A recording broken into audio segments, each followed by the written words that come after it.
Hello. Hello. Greetings. Welcome. I'm Mike. I'm Jenny. And this is End the Nominees Were, a podcast where we watch every movie ever nominated for Best Picture at the Academy Awards. Hooray. And this is our... Hooray, yeah. Give ourselves a big round of applause. Well, I'll give myself a small smattering. a small round of applause because we are recording this episode that was supposed to be out yesterday. Yeah, this episode was supposed to come out 2 days ago from when we're recording this. Yes, yeah. And we just didn't have time to record it. No, that's true. My schedule has been all over the place, and I am a sleepy person. Oh no. so we'll see. I'm gonna make the best of it. Yeah. This is our last nominee of 1972 before we get to the winner. That's right. Yeah. The movie today is Sounder. Yeah. Yeah. Directed by Martin Ritt, starring Cicely Tyson, Paul Winfield, Kevin Hooks. And it turns out I was correct that it was based on a book about a dog. Well, I knew that much, but okay. So like I thought, I assumed going into it, I wasn't looking forward to this movie because I don't like kids stories about kids and their dogs, right? Because when I have memories of having to read these stories as a kid. And I didn't like dogs as a kid. I was scared of them. Dogs used to bite me. And dogs shouldn't bite you. I know, and I keep telling them that, and they keep biting me.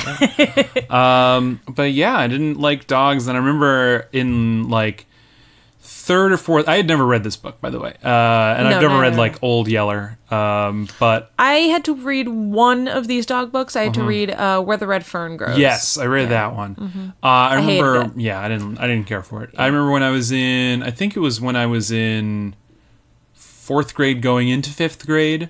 One of our summer reading, we had to read. We had to read like 3 from a list of 10 or 12, something like that. And I ended up picking this book called Shiloh, because it was kind of short, and then I could read books that I actually wanted to read after I finished it in like 3 days. And I didn't like it. It was about this boy in the South, and he had a dog, and like that's it. And then of course the dog gets like run over by a car, and he's okay, but he still gets, or no, he gets like mauled by a fox or something. I don't remember.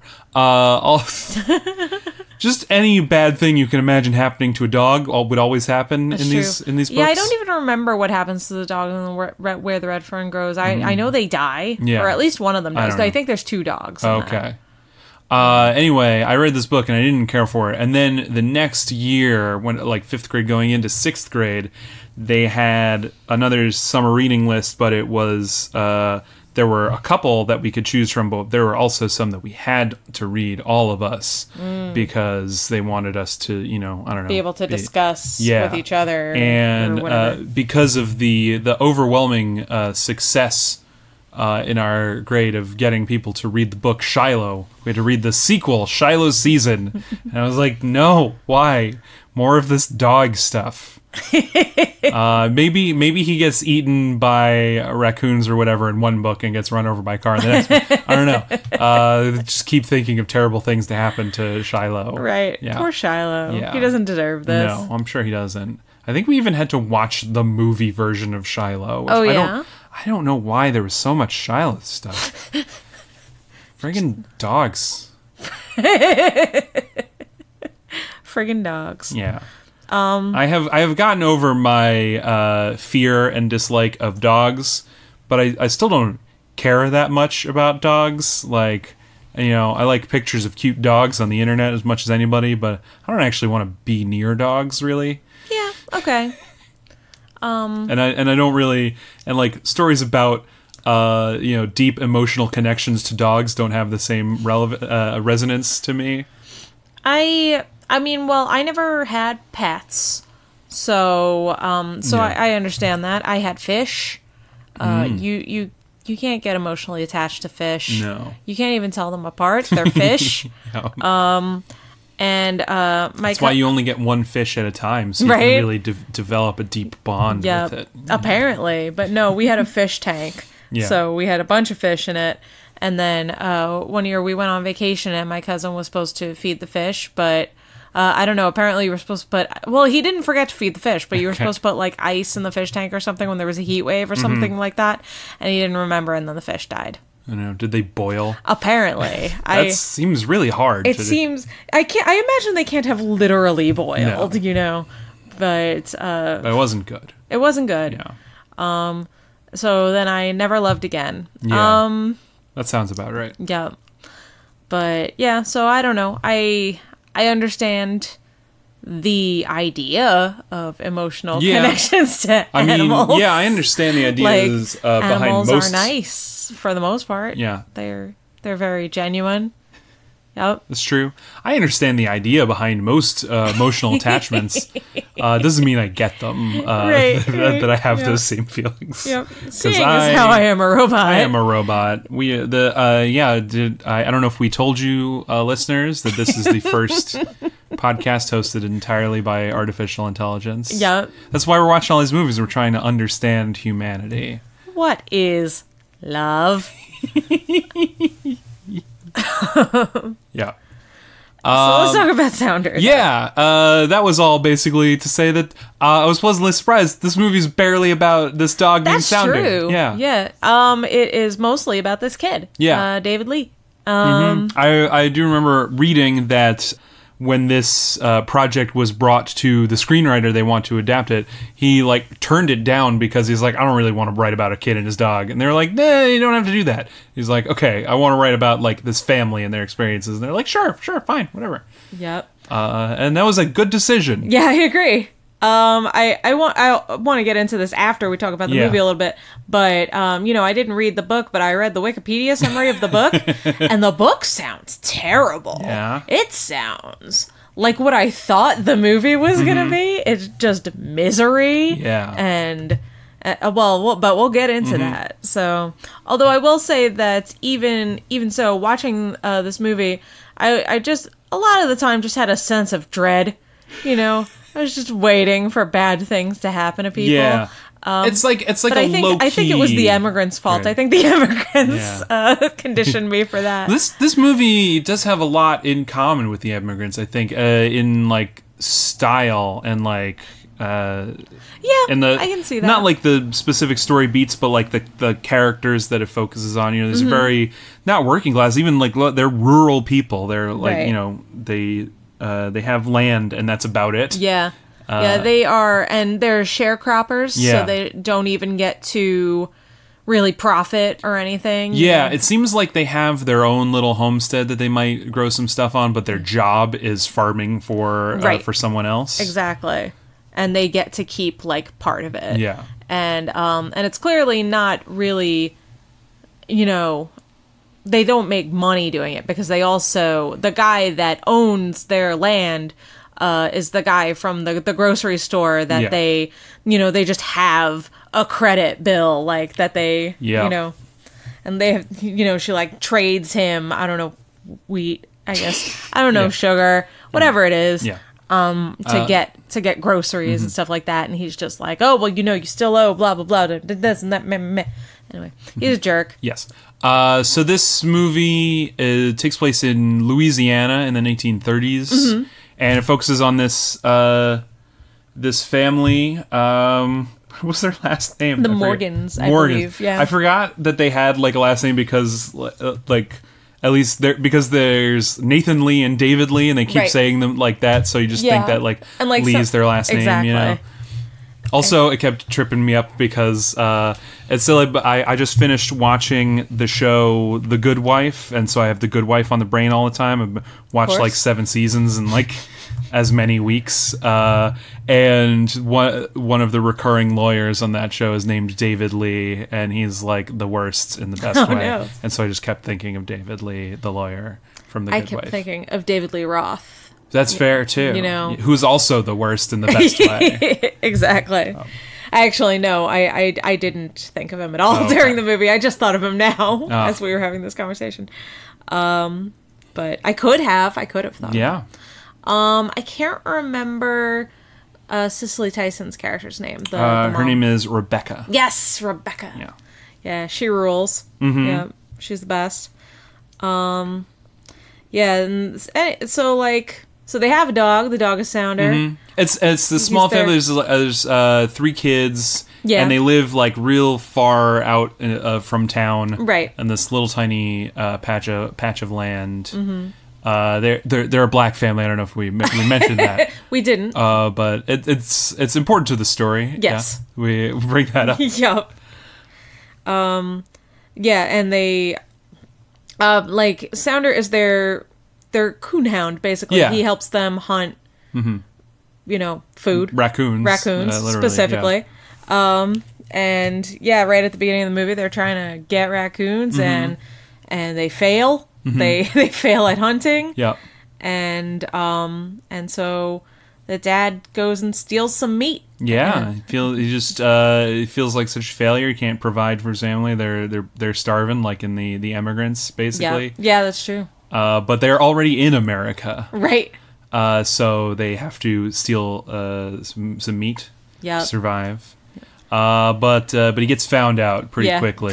Pretty quickly, yeah. Yeah, and he gets sent to jail. And a lot of the next hour or so of the film is like them dealing with him getting sent to jail, right? Trying to go see him, the trial. Although you don't actually see the trial, you just sort of see the verdict. I don't think there really is a trial. Is the impression that I got? Not. They were like, well, we know that you did this because here is the meat. We found it. Mm-hmm.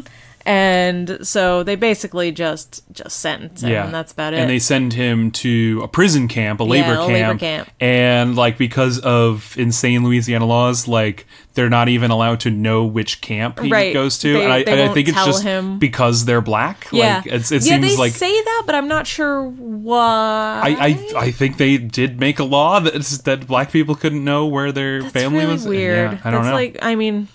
Racism, am I right? Yeah. But yeah, so I don't know. There's never any explanation given for these things, but there's all sorts of things that they can't do because it's the law. Yeah, and the sheriff is just like, well, I would help you, but this is the law. But he clearly doesn't actually want to help. He's just saying that. Yeah. Also, a little thing is that when they're taking Nathan Lee off to jail, their dog Sounder sort of runs after him, and one of the guards shoots him and grazes him. Yeah. And he sort of runs off and is not seen for a lot of the movie, really. Which I think might have just been the screenwriter being like, I don't want to deal with this damn dog. I mean, it is funny because ultimately Sounder is not very important to this movie. Yeah, not at all. But it's still named after him. I imagine he's much more important to the book, which will you will guide us through later. Yep. So after a while, they're basically trying real hard to find out where the dad is, and they're trying to go visit him. And David Lee sort of goes off on an adventure. They finally get the name of the camping. The lady that Rebecca does laundry for, likes David Lee because he's always delivering the laundry, and she knows that he likes reading and stuff like that. She lends him books, and she's like, well, I'm going to help you out. And the sheriff's like, oh, well, if you help this family, I'm going to tell everybody in town what kind of company you keep or whatever. It's very threatening and weird and gross. I don't know.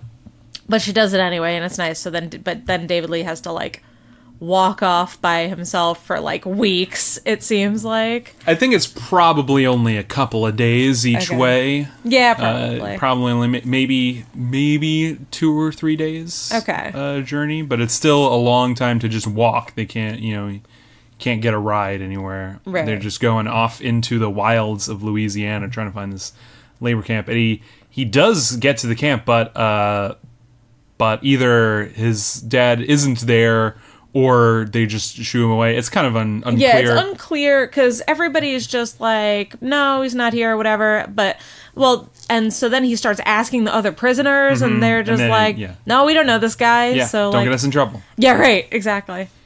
So, and a guard, like, whips him on the hand, cuts his hand, like a real dick. He's a small child. Like, I don't know. And then he winds up at a school. Which he goes to school in his town, but he goes to, like, it's basically a white school. There are only, like, 3 or 4 black kids in the class.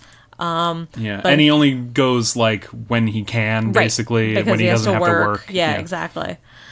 And this seems to be an all-black school, right? Run by a black school teacher. Yep. Who takes him and cleans up his hand. I think he was asking for directions when he came in, but she asked him like what he was doing, and then she has him stay the night at his house, at her house. So he heals up and then gets sent on his way. Yep. But he gets to sit through class and stuff, and she can tell, that, for one thing, she can tell that he's smart, but she also can tell that he likes school and he wants to be learning and stuff like that. And so she sends him back home with basically a letter being like, hey, so, David Lee can come to this school next year if you want, but, he'll have to stay here because it's so far away. He won't be, She also sends him back with books by, like, W.B. Du Bois. Yeah, because he'd been reading, like, The Three Musketeers, which is it's good stuff, but it's, fun adventure. And this teacher's really into, like, the Black Excellence movement at the time. It was like the Harlem Renaissance type thing. Yeah. She just really wants to encourage growth, basically. And it's real great. Yeah, and she seems like a nice lady. Yeah, and towards the end of the movie, Nathan Lee shows back up just on a big crutch. Apparently, he was in an explosion. Yeah, right. He was damaged by explosion by dynamite. And he hurt his leg, and so they couldn't work anymore. So they just sent him home. Sent him home from prison. Yep, but it seems like he didn't get out early. He was like served a lot of a sentence, right? Exactly, a fair amount. Yeah, it's enough time that when he's first going to jail, the storekeeper is giving Rebecca a hard time, like, well, if they send him to prison, who's gonna work? Who's gonna, Oh yeah, that's right, because it's really just his job, and then Rebecca and the kids take over for Nathan Lee. Yeah, and just the whole family. They do the whole process, so they basically do the work of one adult man. I mean, I feel like probably they already like helped out, but because he is in prison the whole time, the whole season goes by. They plant, they harvest, they make molasses or whatever. Yeah, I can't figure out what the machine does. Yeah, I think they were making molasses. Right? Yeah, it's definitely they were definitely growing sugar cane and sort of grounding it up somehow. Yeah, either into sugar or I really like the big machine though. With the mule. It's just a big lever thing with a mule on one end, and it just walks in a circle. Yeah. It grinds. I've seen things like that in like medieval movies and stuff. It's a very ancient technology. I just found it fascinating for some reason. Although I also found it threatening. Because it's just a big pole that's just swinging in circles, and I'm like, oh no, somebody's gonna get maimed. And Nathan Lee does get knocked down when he comes back. He just falls over. Yeah, he gets back up. Yeah, and basically he comes back towards the end of the movie, and everybody's very happy. But he does have a bit of he does have a bad leg, and he can't really do as much work as he could. Exactly. And so David Lee wants to stay behind and be with his dad and help out. And they're just like, no, go learn. Right. Are you nuts? Yeah. You get to go to school for like free or something. That's wild. Yeah, that's true. Go be smarter than us. Which I really like because I feel like it's a cliche. It's amongst like these kinds of movies where with like working class people is like, oh yeah, they're clearly smart, and they're like, okay, I got a chance to go to college, and they're like, what do you want to go to college for? Right. What are you gonna learn stuff? No, you just stay and work in a factory like everybody else. It's like, but it's like in Good Will Hunting, where like, you know, where Will is smart and he can go learn things, and he's like, no, whatever. What am I gonna do? What am I gonna do? Go to college and learn things? And Chucky's like, yeah, you idiot, go learn things. Like, he's like, I'm not smart. I'm just gonna live my life here. It's gonna be fine. He's like, you should go be a scientist or whatever you're gonna do. So, so it's nice. It's nice when people encourage each other to learn. Yeah. Learning is good. Yeah, lots of people feel threatened by other people knowing stuff. It's ridiculous. And I know. What a bunch of idiots. They're so stupid. No, learning is good. Yeah, learning is good. If you don't know stuff, pursue knowledge, basically. Yeah, if you feel... There's nothing wrong with not knowing stuff, but the pursuit of knowledge is nice. If you're afraid to learn stuff, why not? Just learn some things. Learn some things. Yeah. Yep. There's your lesson for today. Go learn some things. Go learn some things. The more what you know. What if the thing that people learned was that they should go learn some things? Well, yeah. That's a useful first thing to learn. Yeah, right. So, and that's basically, that's the entire movie. Yeah. The dog is irrelevant. Yeah, really. Yeah, the dog comes back at some point. We missed that because, like, who cares? Well, I mean, the movie doesn't really care that much. Yeah, I feel like as far as the movie goes, the dog is like symbolic. Yeah, because you know when they're hunting, you know, Sounder, because he barks, you know, he leads them to you know, the raccoon or whatever. And when he gets shot, he doesn't bark anymore, and he like kind of doesn't make sound, but you know, I think that I thought it was until Nathan Lee comes back, but I think it is before that. I think you do hear sound or bark like once, and I remember at the time being like, the thing is happening. No, it didn't happen. The miracle didn't happen. But yeah, but it's essentially true. It's like, you know, yeah, it seems like it means something. Right. Like it's connected, you know. And this is apparently way more in the book, too. So, anyway. Okay.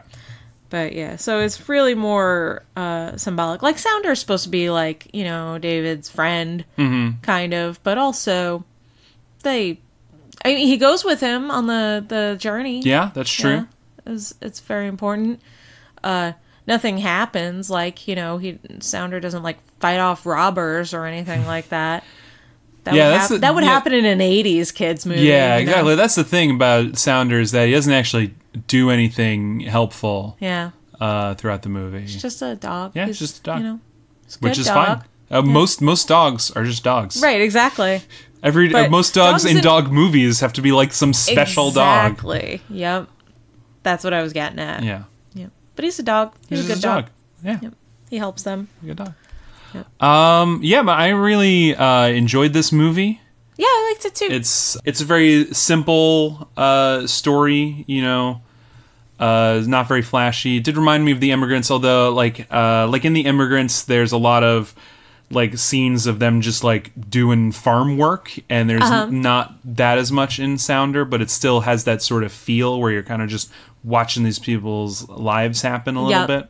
Yeah, I think that it also gives you a good idea of how hard it is that they're working, you know, like, especially considering that it's like 3 small kids. They're not even like older kids. I don't know how old David Lee is supposed to be. Yeah, but he seems like he's maybe 8 or 9. Yeah. Like, well, I would say maybe older than that, like maybe 11. But I don't know if it's just because he's skinny. Yeah, I don't know. Or tall, I meant. It's not because he's skinny. Yeah. You know how old skinny kids look. Yeah, right? Yeah. Yeah, so I don't know. I don't remember. But yeah, just these little kids, and they just work so hard. And it's the best, too, when they go to, like, just deliver, you know, the crops to the dickbag who owns the farm. Who is not, like, a super dickbag, really. He's hard on them, and he, like, wants his work done, and it sucks that they are in a position that they have to do it, but he's not, like, the meanest man. I mean, he isn't, but he does yell at her for a good 5 minutes straight about how her husband getting arrested makes him look for sticking up for them, thing is, for giving them opportunities. Yeah, I remember that. Yeah, that scene, like she goes to get stuff to like bake him a cake. Right. Her husband. Bake her husband a cake. Yeah. And he's just sort of going on about how this like impacts him. But the thing is, I think it's interesting that he doesn't really like yell at her. He's like real condescending towards her. He's like, what's going to happen, when you guys can't work for me no more.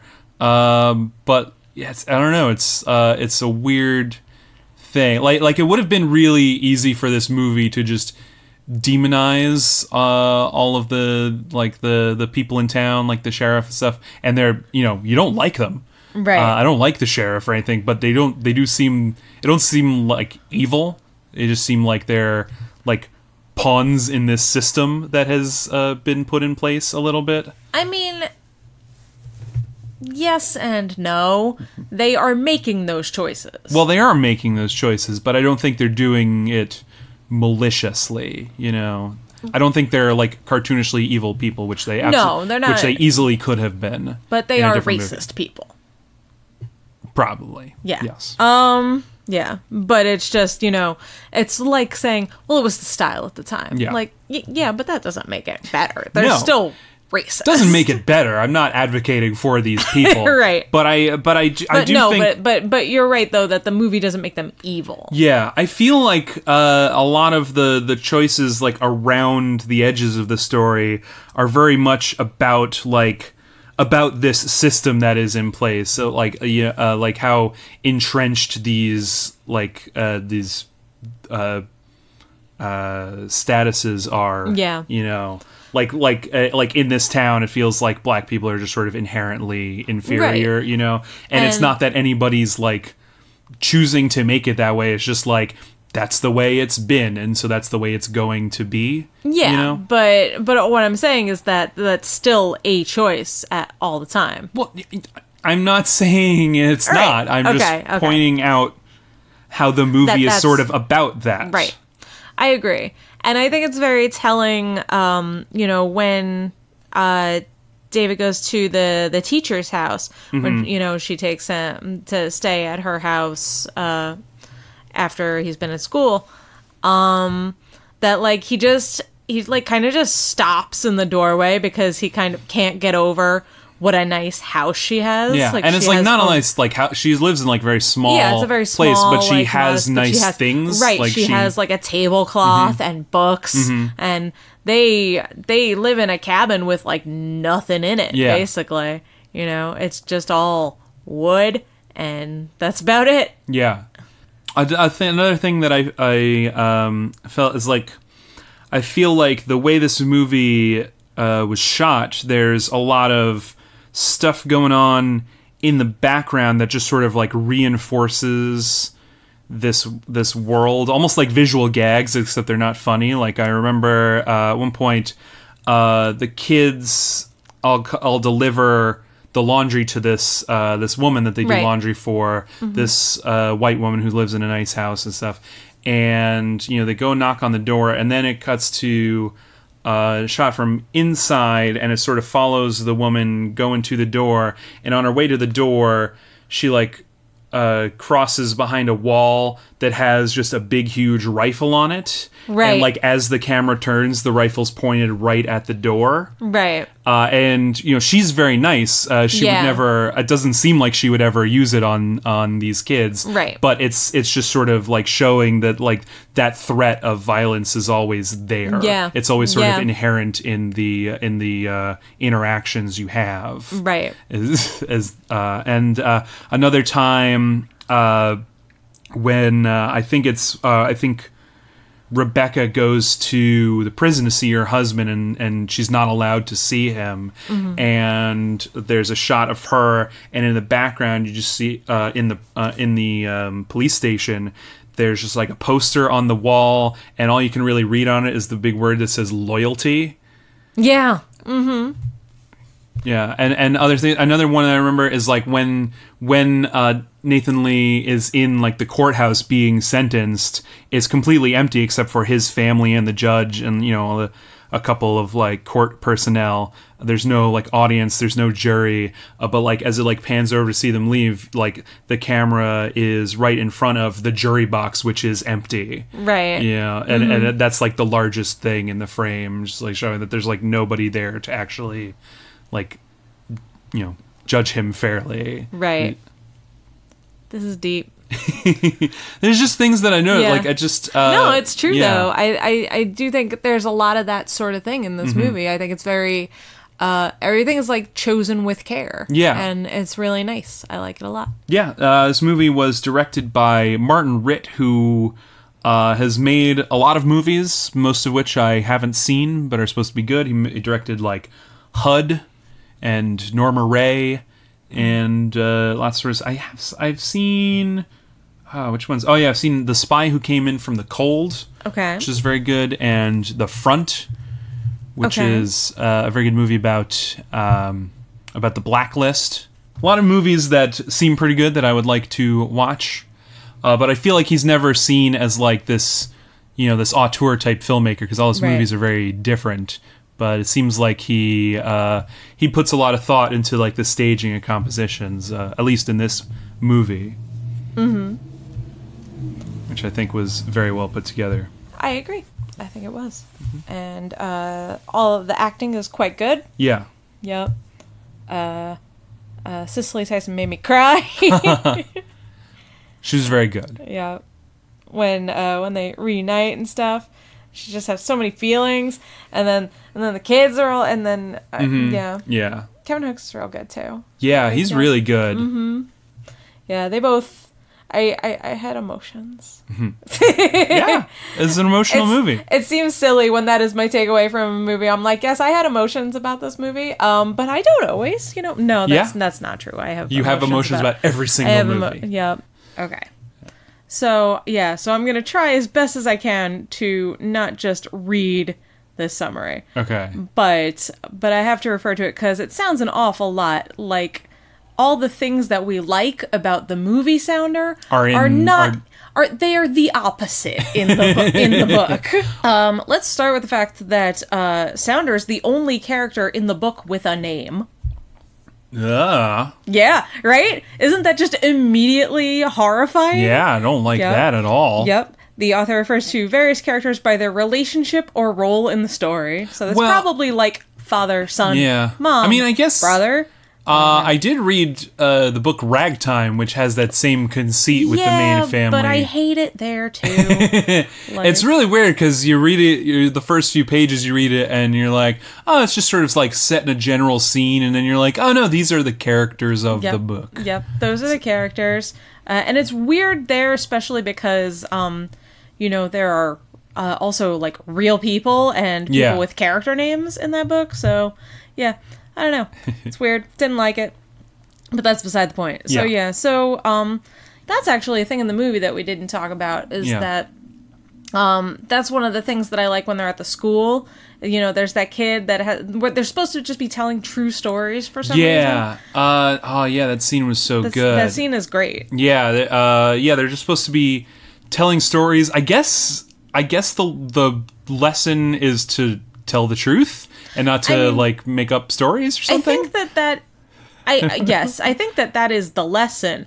But I think that the point of them doing it is supposed to be just, I guess, more of just a general public speaking kind of thing. Yeah, that's true. You know? I mean, yeah, it seems like she wants them to be, you know, like, confident people. Yeah, and they have to tell the truth because the other kids are going to ask questions about their story and try to find the holes in it, basically. I think that it's an exercise for everybody all around. Yeah, and so this one kid in class is telling a story about, like, basically saving his sister who fell in a lake and she can't swim, but he can't swim either, but he managed to pull her out in time after panicking.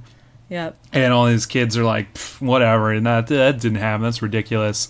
And David Lee... Yeah, the kids are Twitter in this situation. They're just like... fake. Yeah. What? A tweet that's longer than 3 tweets didn't happen. Yep. But then David Lee is like, I believe him, because when stuff is hard, but you have to do it, you just find a way to do it. And so I know because we managed. My dad went to prison, but we had to farm. We never farmed before, but we did it because we had to.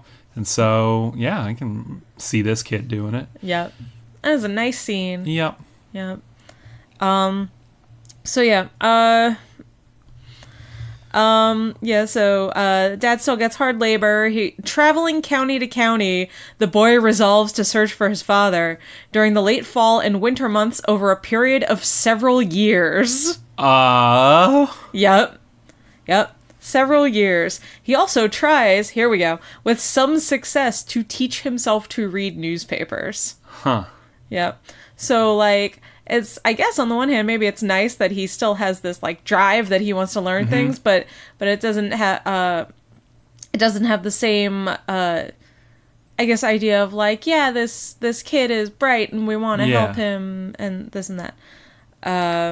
Let's see, he still goes to a prison trying to find his dad and gets smacked by a guard. He finds a book in a trash can, and takes it with him. Then he goes to the school to wash his hand, and the teacher sees the book that he took out of the trash and tries to teach him to read it, basically. Let's see. Then one August day, his dad does come back. He is crippled from being crushed in a quarry. Sounder, who has anticipated the man's return for days, runs out to meet him and barks, in the dramatic way I thought it was going to happen in the movie. Let's see. Weeks later, the man and the dog go hunting for the first time since the man's return. He wanted to invite his kid, but his kid's like tired from working the field all the time, and he's like, oh, and this kid isn't interested in hunting anymore. He's like a man now. And so at dawn, here we go. I have to just read the end of the last paragraph. Okay, I mean, you read all the rest of it already. No, I didn't. Okay, but I just want you to hear this last couple of sentences, though. At dawn, Sounder comes back without his master, and when the boy follows Sounder to the man, he finds him dead. When the boy returns to the teacher, he tells his mother that Sounder will be dead before he can come back for the holiday. 2 weeks before Christmas, Sounder crawls under the porch and dies. Despite their deaths, there's a sense of peace and resolution over the family, especially for the boy, who has achieved the thing he most wanted, to learn to read. No. I don't like it. His dad died. His dog died. It sounds awful. Yeah, it sounds like the worst book. This sounds like Precious style misery porn. Yeah. Yep.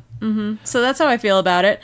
It doesn't seem to be about family or about hope. It just seems to be about sadness. And he's like, but the kid learned to read. Yeah. So it's okay. Yeah. I like this version where the family is nice to each other and everything is hard, but they get by. Yep. And they still manage to, laugh and smile sometimes. Right, exactly. And they play baseball and sing songs. Yeah, and his dad doesn't die. Oh, yeah, the songs, they have a friend who's nice, played by Taj Mahal, who just, plays guitar and sings and with them. Jokes. While they, walk from church. Yep. And he seems great. Yeah, he seems like a good guy. Yeah. And Taj Mahal did all the music for the movie in general, which is all... They all sound like, like old acoustic blues records. Music is good. It's good. Yep. It's enjoyable. Yep. There is a part that I like where, where they're just playing music in the cabin and talking about how it makes ladies want to dance. They're like, but it's Sunday, you can't dance on a Sunday. And then she does anyway. And then as soon as she starts dancing, the Reverend walks in, walks up to the house. That reminded me of that part in what was that? That movie called, that Danny Glover movie that we watched. To Sleep with Anger. Yeah, it reminded me of To Sleep with Anger. That he was always trying to get those ladies to dance. That it's Sunday, I don't dance anymore. Yep. Yeah, he's trying to get the lady to sing songs like she used to in the nightclub, and she's like, "I am saved now." That movie. Yeah. This movie was a trip. That guy was a sumbitch. Mm-hmm. Is what he was. He was possibly the devil. It was unclear. Yeah. Seemed like he was kind of the devil. I couldn't tell if he was supposed to be the actual devil or if he was just the worst. I mean... I think it's supposed to be a little bit of both. A little bit of both. Yeah. Little ambiguous. Yeah, that's fair. You know, what I found out is that... this is way off topic now. Sure. With Danny Glover... when he was first in Lethal Weapon and he was retiring because he was turning 50, Danny Glover was 40. And I think To Sleep with Anger was only made like 3 years after that, when he's like supposed to be like around the same age as these like 60-year-olds, you know, like, or something like that. Like it feels like he's playing like 70 in that movie. Yeah. Danny Glover just always seemed old, apparently. He's always been too old for this shit. Yep. Yep. Back to Sounder, yeah. Yeah, I feel like I don't know whether or not this is relevant. But I feel like it should be pointed out that the book Sounder is apparently written by a white guy. Who's just writing about this, you know, poor black family, and I feel like that may be related to the misery porn tone of it, but in a way that I'm not smart enough about the subject to really articulate. But if anybody's got a thesis about this or a scholarly paper you've written, please share it. Tweet it at NomineesPod. Yeah. One last thing that I remember is at the end when they decide that David Lee is going to go off to school. Nathan Lee takes some of the money that he's like, I guess he's earned a little bit of money working in the prison camp, or I don't remember where they had some amount of money for some reason. He doesn't. He just talks about how they're gonna go to the general store or whatever to get clothes, and Rebecca's like, we don't have money to get clothes, and he's like, we still owe this much money, and he's like, let him be in charge of the lending, and I'll be in charge of the owing, or something. Yeah. I can't remember the phrasing, but it's like great. He's just basically just like, I don't give a fuck, whatever. Yeah, like, I'm never going to pay this loan. Yeah. We're going to be in debt the rest of our lives. Exactly. Might as well have some fun doing it. Exactly. Which, story of my life. Yeah, right. Mood. Well, they go buy him like this nice suit to go off to school with, and I kept thinking, he's gonna be the nicest dressed boy in that school. Remember, you see the suit, and they're all in just like overalls and rags and stuff. Well, they're not like rags. They're not, but like they're definitely not dressed as nicely as like the kids in the other school that he used to go to. That's true. But they're learning better. Yeah. That reminds me, one of the things that I want to say about this movie is it might be the sweatiest movie I've ever seen. Like, everybody is just hot all the time. Everybody's walking. Everybody is just straight up sweating through all their clothes. Everybody's going crazy from the heat. Hey. Like David Lee Roth. Yeah. I think that we pipe in a little bit of like jump. Right? No, maybe not. A little bit of Just a Gigolo. Yeah, that's better. Just Like Paradise. Yeah. Just put some Just Like Paradise right now. Sure. So that's Sounder. Yep. This movie was nominated for 4 Academy Awards. Best Picture, obviously. Best Actor for Paul Winfield. Best Actress, Cicely Tyson. And Best Adapted Screenplay. Okay. I agree with all those. Yeah. Martin Ritt was not nominated. He was the only one of the Best Picture directors not to be nominated. I think in favor of Joseph L. Mankiewicz for Sleuth. Okay. Which, they're both very good movies. They're both very good movies. Apples and oranges, really. Right. It's kind of hard to... Yeah. It's not like you could say, like, well, one clearly wasn't as well thought out or anything. Right. Yeah, they're both very directed in different ways, This is not filled with crazy shots of automatons.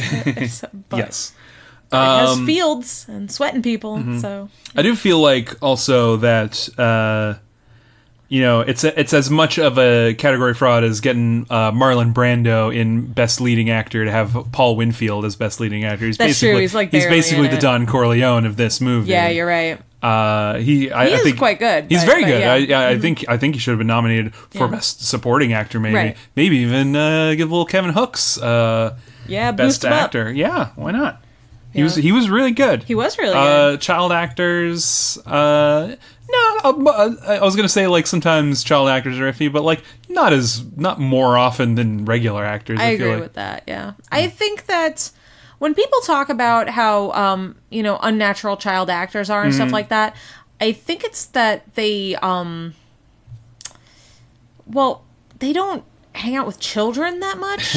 And like, so they have an idea in their head of what a child is like, but children are different from each other. They're very, like show-busy, polished children who are not in showbiz. They're just that kind of person that they're a little smart-ass or whatever. And then there are weird, shy, awkward kids, and like there's a whole range of kids. Yeah. I think there's probably also your fair share of directors who maybe aren't as comfortable directing children as they are adults, because you just have to have like a different approach sometimes. Yeah. Like like some kids may be able to just approach a role like a regular actor would, but sometimes you got to just like talk them, say like, how would you feel if somebody did this, maybe do that. You got to coach them through it more than other things. It's not to get too off topic, but it's a real, as much as they seem to enjoy the experience, like you can see a real difference in the first two Harry Potter movies and then the third one, because Chris Columbus, from all I've heard, his attitude in directing them was like, okay, now look happy, now look sad, and like they're not good actors in those first two movies. And, like, it's not like they are automatically better once they start working with Cuarón, but, like, they're automatically better when they start working with Cuarón. Yeah, Chris Columbus, I guess before that, his main working with kids was in, like, Home Alone. And, like, Macaulay Culkin seems like a special case where you just tell him to do something and he just lights up the screen, you know? Macaulay Culkin was really, like, a 1 in a million child actor. That's true. So I can imagine just trying the same approach on...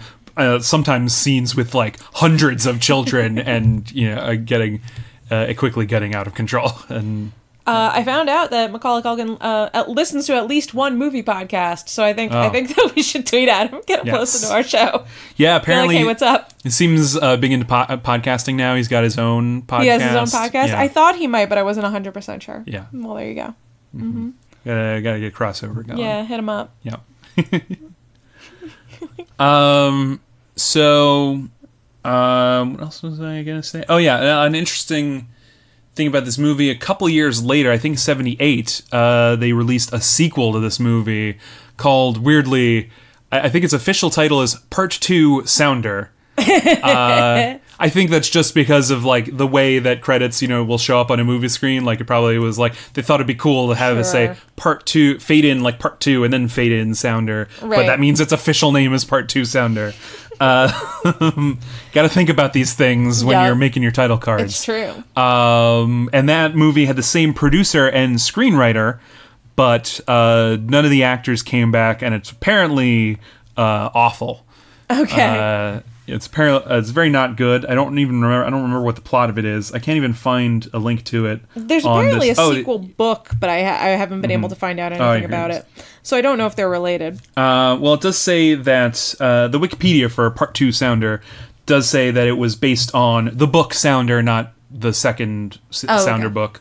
According to Bob McCann, I don't know who that is. I guess someone who wrote a book about this. The film was, quote, barely released. Roger Ebert gave the film 2 stars, and that's all it says under reception. This is barely a page. Yes.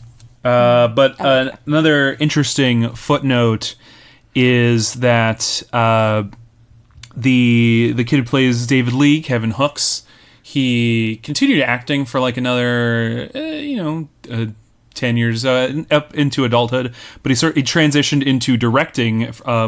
He's mostly a television director. He's directed a lot of network television. He's directed a couple of movies.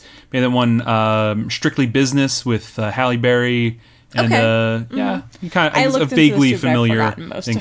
But notably, I remember the thing you're going to say. But yeah, we should still notably say it for everybody out there. In 2003, he directed an ABC Wonderful World of Disney adaptation of Sounder. Yep. He co-starring Paul Winfield as the teacher. Yep. And I think that's nice. Yep. Oh, he directed Passenger 57. Great.